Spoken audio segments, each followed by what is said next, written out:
Welcome to Breaking Par with Bernard Sheridan, the golf instruction podcast that helps you take control of your game.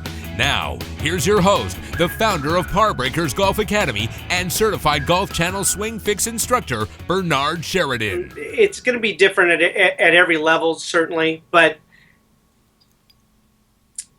on-course decision-making, even as good as our players are and others, sometimes we try for too much. We try to shoot 65 in one hole, and that just isn't the case. So patience and on-course decision-making. Followed by, I want a player with a short game. Use the shot that works best for you.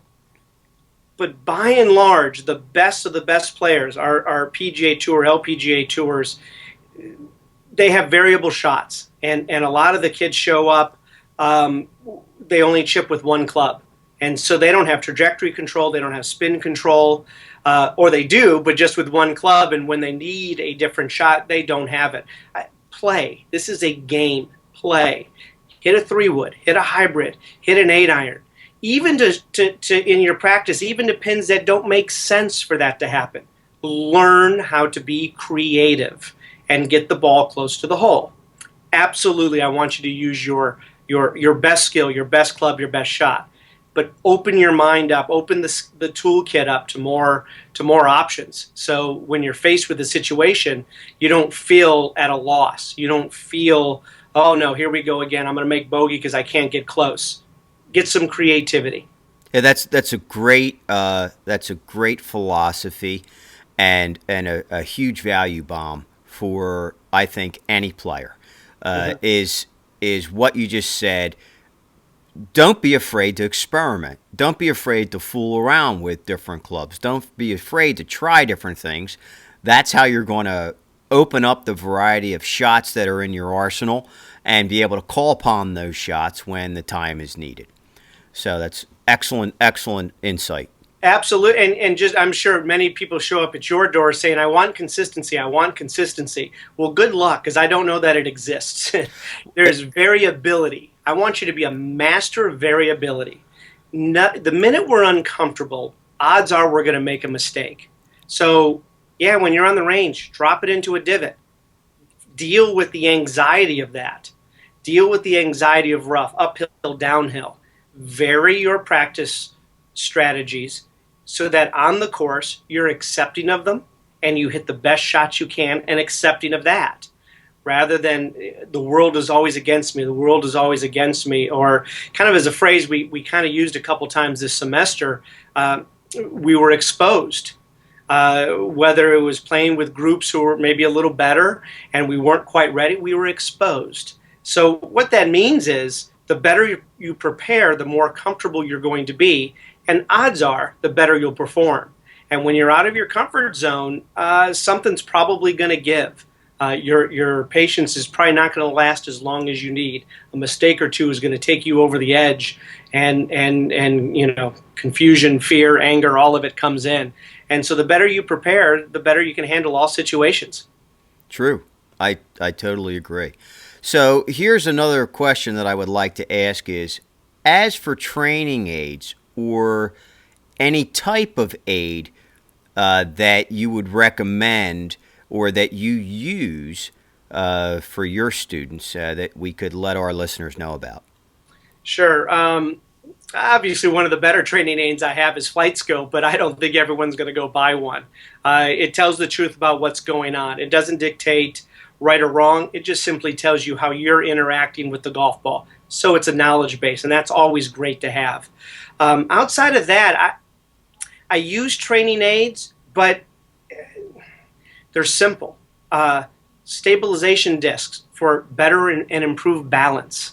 Alignment sticks so that you can train your eye and body where you need to be aligned. I was about to say square, but no one said you had to stand square to the ball.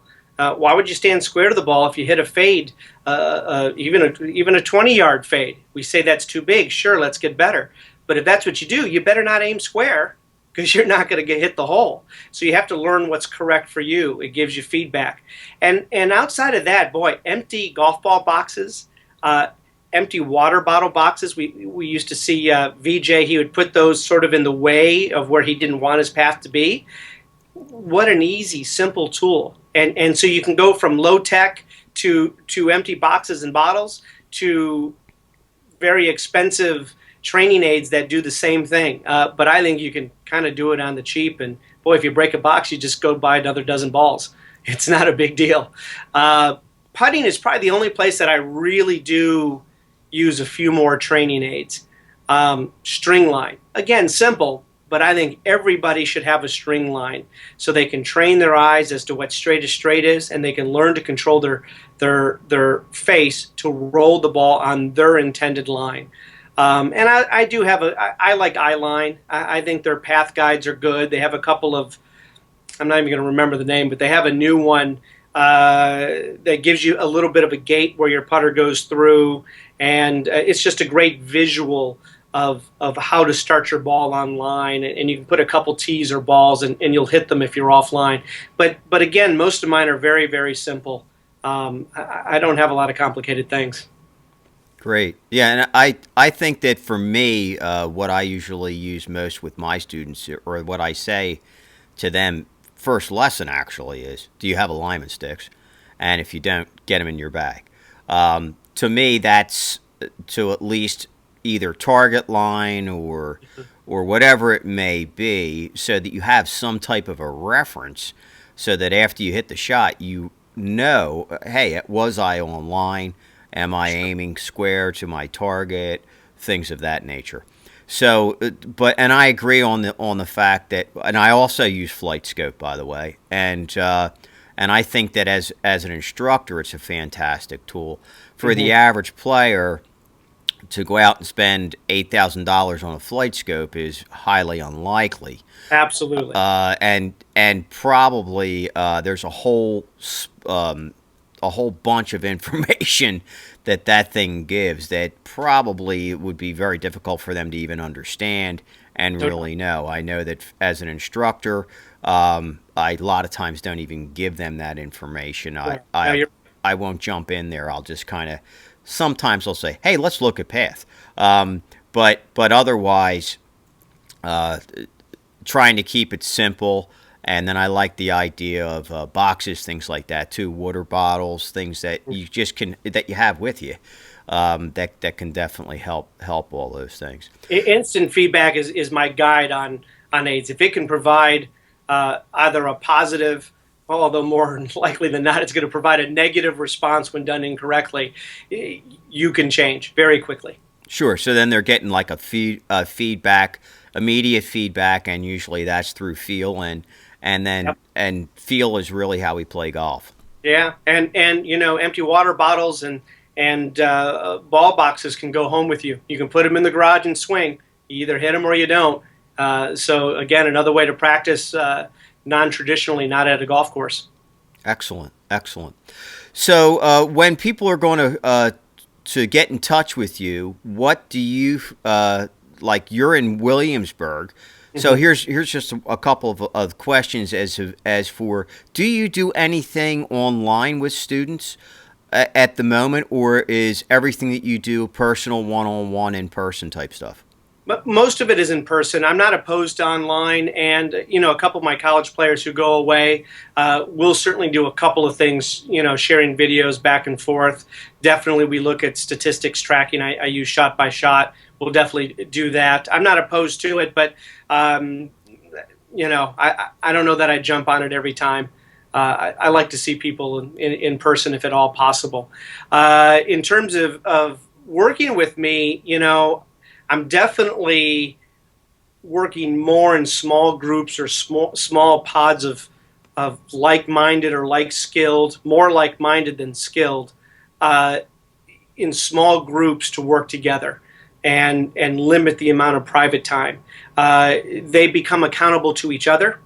The group as a whole becomes accountable to me and me to them, and it gives them practice, partners and friends, and there's a lot of studies that show that small groups learning is really much better.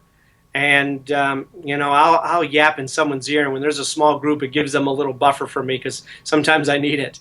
But there's no doubt they spend less per lesson, which is good for them. I make the same, or at times maybe slightly more, and I get to see more people. It's also then great to take those groups on course. We have a built-in, on course practice group, and I definitely enjoy it. Working that way, and I think the students who have started to transition into that have gotten over the fear of I need personal one-on-one attention, and they realize they're actually getting better in the small group supervised practice format. So that's more of a coaching type of a thing, No doubt, than a direct instructor type of a setup. Which Yep. and you find that you like working in that format better because you feel that your students are getting more out of it. They get more out of it. I can reach more people. We can talk about more things. I also don't feel like, if I stand 4 hours seeing those same people, outside of the swing and their personal needs, the goals, the how to play, understanding the game, strategies, well, I end up just repeating that 4 times in a row. You can do it once and talk to 4 players. It's a little more efficient.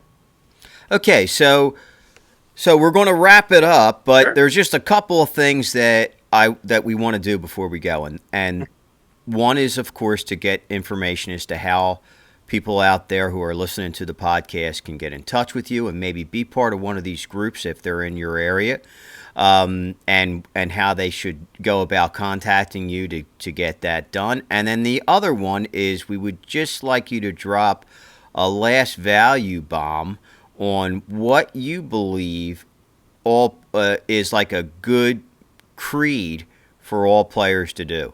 And what I mean by that is there specific words of wisdom that you would give all players? Absolutely. I'll do the easy one first. To get a hold of me, phone number 757-253-0589. My email address is ed@edteergolf.com. Edteergolf.com is also the website. And Ed Teer Golf, I believe, is on everything, including Twitter, Facebook, and Instagram. So you can certainly follow me there as well. The last value bomb, I like how you put that. This is a steal from Dr. Rick Jensen. And I think everyone kind of, they stare at me when they say it, and when they think about it, they really understand that improving their golf game is a continual journey. And that's part of the reason why I also went to groups. But he calls it the 4 steps to mastery. And forgive me, I'm going to read just so I don't get it wrong. Understanding cause and effect. Drives me nuts, but I'm patient and help players. Why did the ball go there? They don't understand. We need to understand cause and effect. Supervised practice. Be it sending out practice plans for a week to my players, or actually being present, setting up the drill station so that they can receive small bits of feedback as needed. Have to go through transfer training. They have to get off the range and on to the golf course. And then his fourth is skills then show up and play. And they do. They show up and play, and then, that also is followed up with good decision making. But I think if they understand those steps to mastery, to improve their skill sets and their knowledge base, that's how you get better at golf. The one and done lesson, the one tip, this tip here, the tip there. I'm not faulting anyone for putting them out there, the magazines and everything else. But if it's not pertaining to you, why would you do something with that tip? So it's just a filter. It's not a criticism of good or bad. It's just a filter. Excellent advice.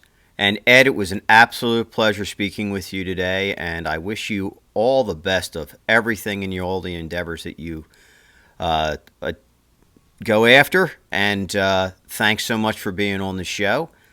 And until next time, try to keep it in the short grass. That's what we always say.